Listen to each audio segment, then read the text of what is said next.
From the School of Journalism and Mass Communication at the University of North Carolina at Chapel Hill, this is Carolina Week.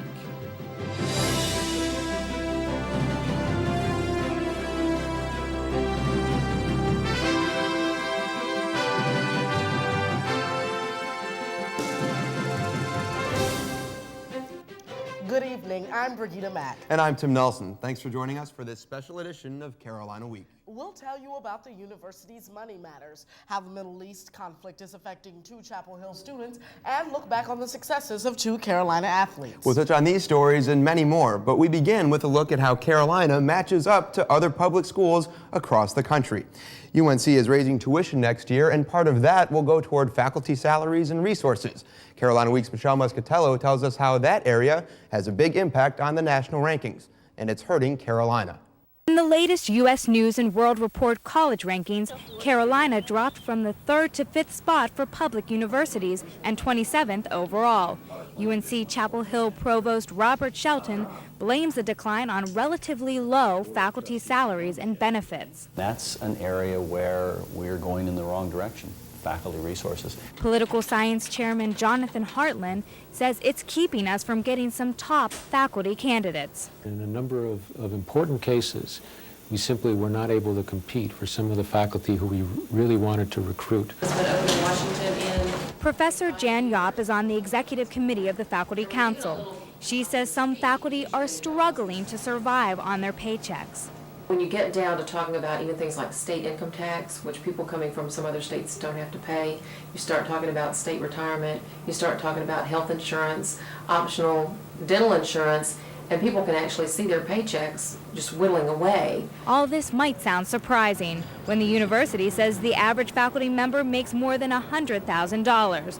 But Yopp says those figures are deceiving. The average professor in the arts and sciences over here on the academic affairs side does not make $110,000. Most assistant professors coming into the university probably don't make half that. In fact, the average beginning professor in the College of Arts and Sciences makes only about $40,000. Arts and Sciences loses out on more candidates each year than any other department. In Chapel Hill, Michelle Muscatello, Carolina Week. It's estimated a third of UNC-Chapel Hill's faculty will retire within the next 10 years. In addition to replacing those retirees, UNC also needs to hire about 100 new professors to increase the faculty-to-student ratio. UNC-Chapel Hill gets lots of money for research, most recently ranking 12th among universities getting National Institute of Health grants. But the money might not be enough to take the research out of the lab and into the market. Carolina Week's Jennifer Griffith has more. Darren Thacker is one of many researchers who have great ideas, but may never see them develop. Thacker has found a more efficient way to make chemicals into pharmaceutical drugs, but unless he can get funding to start a company, no one will benefit from it. To translate the research into a spin-off company, we really need a certain amount of seed money. And currently the university resources just are not enough to do that. Associate Director of the Office of Technology, Mark Sedam, says lack of funding has made it difficult to take research to the next step. We need to do more to spend resources from the discovery to getting it out to the market. Faculty and students can do all the research that they want, but if they don't have the money to turn their research into a product, then you'll never be able to see it here on a drugstore shelf. Provost Robert Shelton says officials are searching for other sources of funding within the university. And what we're looking at now is very specifically, can we use either some overhead funds or some endowment funds targeted for moving companies into the real world. This means using private donations instead of relying on money from the state. But researchers don't care whether the money is public or private if they could see their research reach the market. In Chapel Hill, I'm Jennifer Griffiths, Carolina Week. Despite the limited funding, research by faculty and students in the university has spawned 12 startup companies in the past year. Well, these days, cell phones are everywhere, but that doesn't make talking to the person next to you in Chapel Hill any easier. Carolina Week's Nicole Brusick takes a look at several area providers. It seems everyone at Carolina has a cell phone, but perhaps not perfect cell service. Trying to make calls, many students sound like a Verizon commercial. Joyce, can you hear me now? problem is students can't hear you now. At least they can't hear you everywhere on campus. Just a few steps in one direction and your phone goes into analog roam. That means almost 40 cents a minute for most of the providers. But then if you take 2 steps back in the other direction, your service gets strong again, and then you can make your call. Being able to make and get clear calls is what these students want. Each has a different provider, each has different problems. Daryl uses Sprint, not too happy with it. Brittany? I use AT&T, and for the most part, I'm very, very satisfied. Ashley and Jenny, both Verizon. It's been okay. And Mike, Singular. It's just been really inconsistent. To locate trouble spots, this group of students went all around campus. Here's what they found. The library, weak for everyone on the bottom floors. The Union and Business School, not great spots for Singular, Verizon, or AT&T.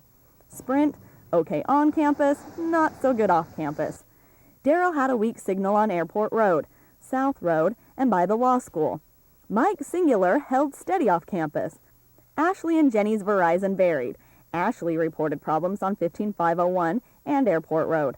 And Brittany with AT&T had a poor signal on South Road and also on campus. 3 of our 4 providers addressed the service issue. Verizon. Chapel Hill is a little bit of a challenging area. The strength of radio signals and cellular signals has a lot to do with topography in certain areas. Singular also cites topography.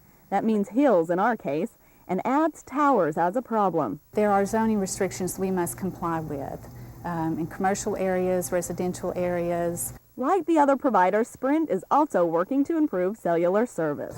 You're going to have drop calls in the wireless industry. It's part of the business, hopefully less than more. That was Carolina Week's Nicole Brusick reporting. AT&T refused to comment about their service on camera, but the other 3 providers say they don't charge for drop calls, and they say technology soon headed our way will help improve cellular service. The crisis in the Middle East is escalating, but as Carolina Week's Adurea Chumba tells us, some Carolina students remain hopeful while coping with the situation. These students seem like the rest of us, but the current Middle East conflict weighs heavily on their everyday lives. Tom Budesco was from Haifa, Israel, where a recent suicide bombing by a Palestinian took place. The restaurant that was blown up was also an ice cream parlor I'd always gone to as a child. And the fact that nearly all my family remains in Israel, it's scary to think of what my life would be if I still were in Israel. Omar Halawa is Palestinian. His family remains in his hometown Nablus, the scene of an Israeli military occupation. We will definitely not have a peace until the Palestinian people have been giving some sort of land, some sort of government, and a land that's, that has no influence from Israel, a land that's just pure Palestine. Both have grievances, but agree about one thing. You have to be more realistic and realize you're not going to get rid of the Palestinians, and you're not going to get rid of Israel by suicide bombs. I think both sides need to take a realistic look at the situation and be a little more rational. Despite the animosity and bitter strife between their peoples back in the Middle East, these young men are able to live amicably, side by side. They are sweet mates at Carolina. We hang out together, we go to places together, we share the same bathroom. Why can't in the future we see this happen between the Palestinians and Israelis? It's an irony that gives a glimmer of hope for peaceful coexistence without history's prejudice. Both sides should obviously fight for the good cause, but once that has been done, to consider the other side, not to be so narrow-minded, and hopefully through this open-mindedness that the Israelis and Palestinians can come together one day and work out a peace process. The world waits for that one day. In Chapel Hill, I'm Adurea Chumba, Carolina Week. In April, Secretary of State Colin Powell was in the region negotiating a ceasefire agreement to put an end to the violence. Since then, Israeli troops have withdrawn from Nablus and parts of Ramallah. Tobacco has been the lifeblood of the North Carolina economy since colonial times. But it's becoming harder and harder for tobacco farmers to survive. An idea to help sustain the agricultural economy of North Carolina after the break.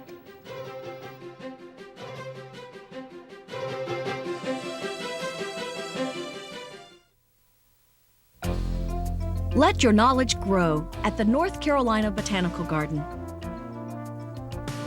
Through public service, research, conservation, and education. The garden brings North Carolina's rich natural heritage to you. It's a beautiful way to learn. North Carolina is where the wonders never cease. It's where visitors and residents alike can be touched by these things and always remember the embrace of clouds around a mountain peak, sparkling water forever in a hurry, a bridge less traveled, an enchanted wetland forest, and the place where the sun meets. $1 billion. That's about how much money tobacco contributes to North Carolina's economy each year. U.S. Representative Mike McIntyre of North Carolina is sponsoring a bill to be sure that doesn't change. Carolina Week's Brandon Herring tells us more. Each year, the federal government sets quotas or growing limits for tobacco. Landowners with quota may farm their own tobacco or rent it to someone else to farm. Setting quota prevents oversupply, and farmers are assured reasonable prices for their tobacco as a result. But in recent years, the success of the quota system has been questioned. In a phone interview, Congressman Mike McIntyre explained why he wants to end the system. Historically, tobacco has been critically important to the economy of North Carolina. And now more than ever, we need to make sure there's some stability and some certainty for our farmers and for the small communities that have traditionally been dependent upon tobacco. A system called contracting is expected to replace the quota system. Under contracting, a tobacco company agrees to pay a farmer a set price for a set amount of tobacco. Contracting eliminates the government middleman, reducing the cost of American tobacco and making it more attractive to tobacco companies. But income from quota will end, and farmers won't have price supports. So the bill calls for tobacco companies to compensate quota owners and growers. Robeson County Cooperative Extension Director Everett Davis explains why. Those people that are involved in tobacco, either the quota owners or the tobacco producers themselves, are compensated for the investments they've had and made over the years, but also compensated fairly for what they're going to be giving up. Carolina student Matthew Powell says the bill will help his tobacco-growing family. It will really help my parents. They're not small farmers, whatever, but this will help them make other decisions, and plus it gives them a really good way of getting out of the business. And if this bill passes, it's sure to affect many more families. In Lumberton, I'm Brandon Herring, Carolina Week. Legislators will debate the bill throughout the summer, and a final vote is expected in the fall. Hurricanes and tropical storms are all too familiar to North Carolina, and no matter how much warning is given, it never seems to be enough. But Carolina Week's Kelly Mahoney tells us about a new plan that just may help change that. When Hurricane Floyd cost North Carolina more than $6 billion and took the lives of 52 people, the state learned a hard lesson about being prepared. Because better preparation can come only with better warning, the National Hurricane Center is stepping in to help with a plan that would make it possible to give hurricane forecasts 2 days earlier, beginning next year. The new forecasts would be less exact and are still in an experimental phase through the end of this year. Some emergency management officials fear the public will be lax about responding to less accurate warnings, but meteorologist Joel Klein says that North Carolinians should see the forecast as a helpful tool, not a signal to panic, but still to be taken seriously. If it's used in an outlook and it's used in a correct manner and people know the uncertainties that are involved with it, and it just heightens an awareness, then it can be a useful tool. Because the earlier warning would improve emergency action planning, the proposed 5-day forecast could provide North Carolinians with better evacuation strategies, decrease emergency costs, and most importantly, save lives. The North Carolina coastline is extremely vulnerable to hurricanes and tropical storms, and an increasing coastal population only stresses the need for more advanced warning. If forecasts this year are successful, then earlier forecasts next year could bring a huge wave of relief. In Wrightsville Beach, I'm Kelly Mahoney, Carolina Week. The 2002 hurricane season is already predicted to be more active than normal, so improved forecast would be welcome. Well, ROTC students are testing their limits 14,000 feet in the air. Coming up, we'll take you along as cadets make their thrilling jumps.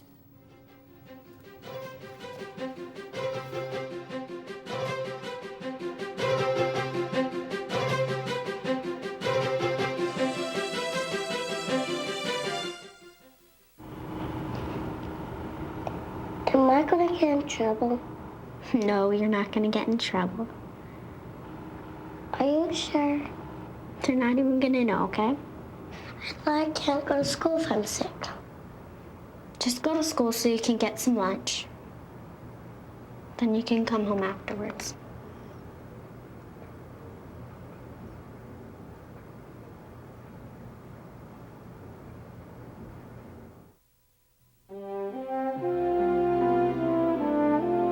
Throughout my career as a coach, I've lived by the simple axiom that behind every individual success story is a team. The success of Durham Public Schools does not depend on one of us, but all of us.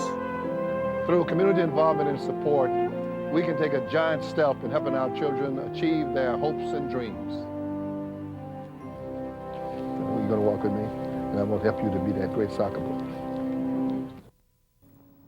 Campus safety has been an ongoing issue this past semester. Robberies and assaults at night have concerned students. To avoid future incidents, police recommend walking in groups and staying in well-lit areas to stay safe. But some UNC women don't think that's enough. Carolina Week's Regina Willis picked up some tips from girls who are learning to use their fist.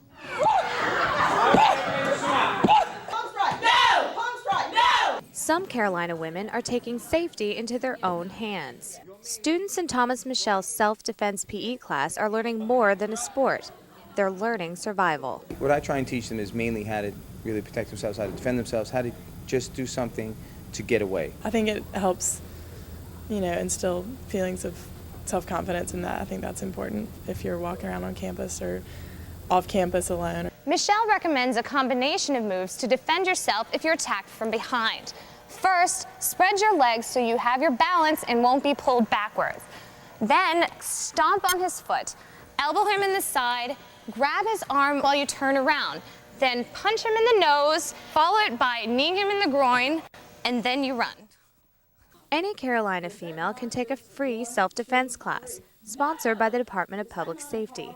Lieutenant Angela Carmen teaches the Rape Aggression Defense Program, which is used across the country. After completing a 12-hour course, students can opt to fight a padded attacker. Carmen says although crime protection is important, crime prevention is essential. Our strongest belief is the fact that 90% of self-defense is going to be avoidance. But if an attack does happen, these girls will be prepared. In Chapel Hill, I'm Regina Willis, Carolina Week. Well, ladies, if you're ready to start practicing your punches, sign up for a rape aggression defense class by calling the Crime Prevention Office at 966-3230. As the country is in a state of war overseas, Army ROTC cadets here at Carolina are practicing skills that will help them in battle. Carolina Week's Ashlyn Gorris takes us along for a natural high.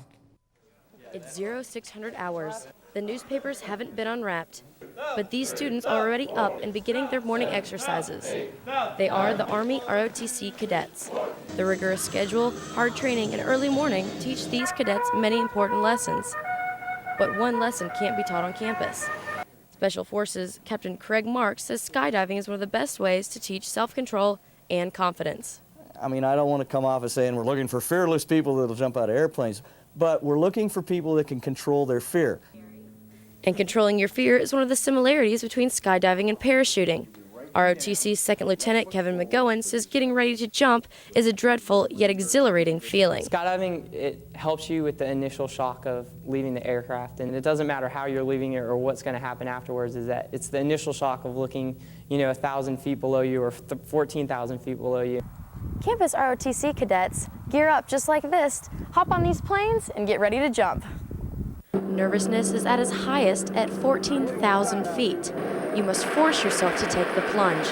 Going 120 miles per hour with blood rushing through your head, you have to remain in control of your mind. The nerves, control, and bravery associated with skydiving are life-saving skills soldiers will use in combat situations. The correlation with here is the getting the nerve to do it, getting in the airplane, and jumping out of the airplane. And there's no way to learn that except by doing it. Back on the ground, I'm Ashlyn Gorse, Carolina Week. ROTC cadets jump at Carolina Sky Sports in Lewisburg. Well, Carolina's ROTC cadets aren't the only ones flying high, Ben. Yeah, Ben, it's really been quite a season for Carolina sports. Well, it has been, maybe one exception. But coming up in sports, we're going to take a closer look at two memorable Tar Heel athletes. As Carolina Week Sports returns after this.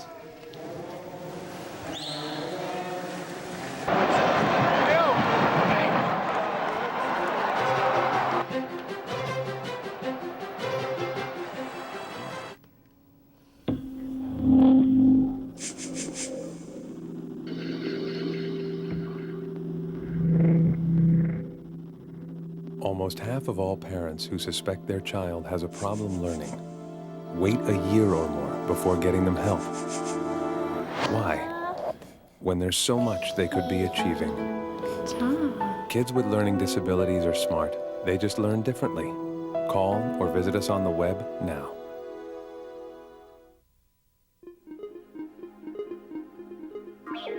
When it comes to babies, appearances can be deceiving. Look at this brainwave. Very active. And this one, not doing much. You make the difference by reading, singing, and talking from birth. Studies prove it. An early start. Now that's smart.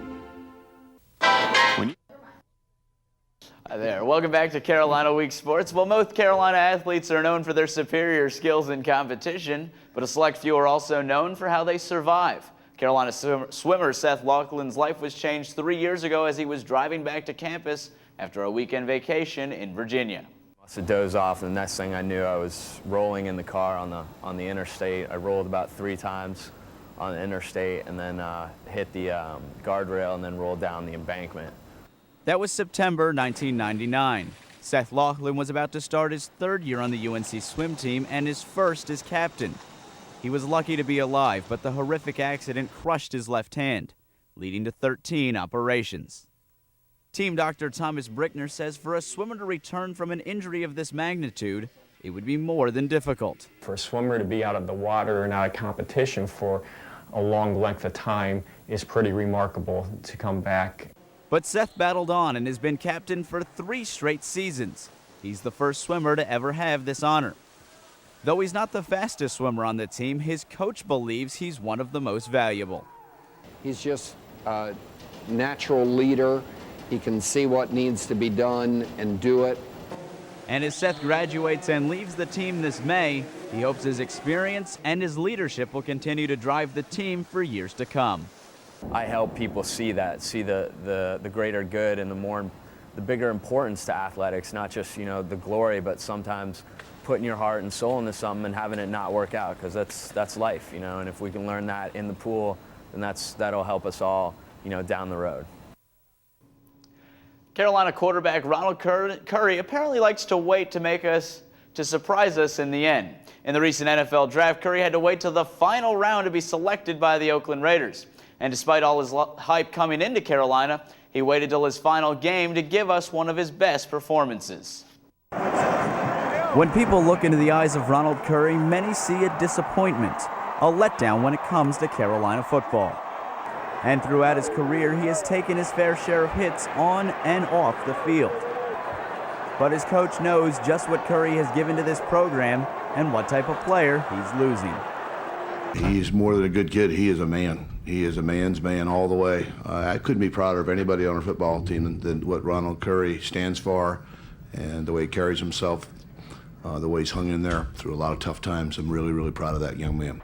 But as Curry headed into his final game, last month's Peach Bowl, he knew it wasn't for his accomplishments on the field that he wants to be remembered. I feel like I'm a good kid, a great kid. I think I'm a good role model for kids because I feel like regardless of what happens, I'm the same person. I'm gonna treat people the same way. As great a person as Curry is off the field, in his final game on the field for Carolina, he was just as spectacular.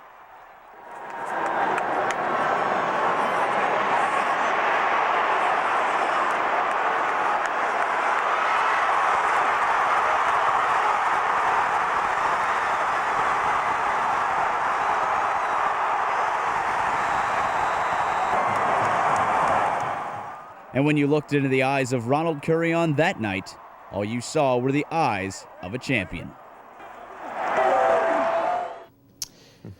Well, joining Ronald Curry, 5 other Tar Heels were drafted into the NFL this past weekend, and they'll start working with those new teams over the summer.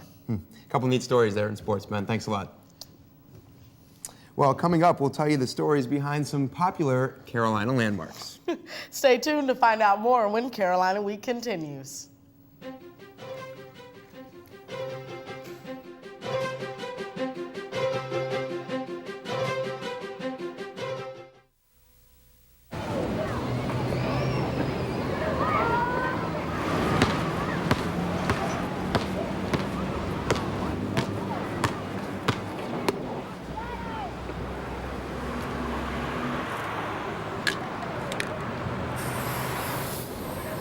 Thousands of kids in this country have everything it takes to go to college, except the money. The United Negro College Fund. A mind is a terrible thing to waste. If you have a story idea, contact Carolina Week at 843-8292. You can also visit us online at carolinaweek.org. If you have questions about this program, write Carolina Week at Campus Box 3365, UNC-CH, Chapel Hill, North Carolina, 27599. Well, Carolina is full of history. Landmarks such as the Old Well and the Davy poplar trees are symbols of the university. Some Chapel Hill students graduate with their own memories of the landmarks. Carolina Week takes a look at the magic of 2 of these famous Carolina sites. Some of Carolina's most remarkable history begins in legend. The Old Well was originally the campus water supply. Now it's a symbol of Carolina.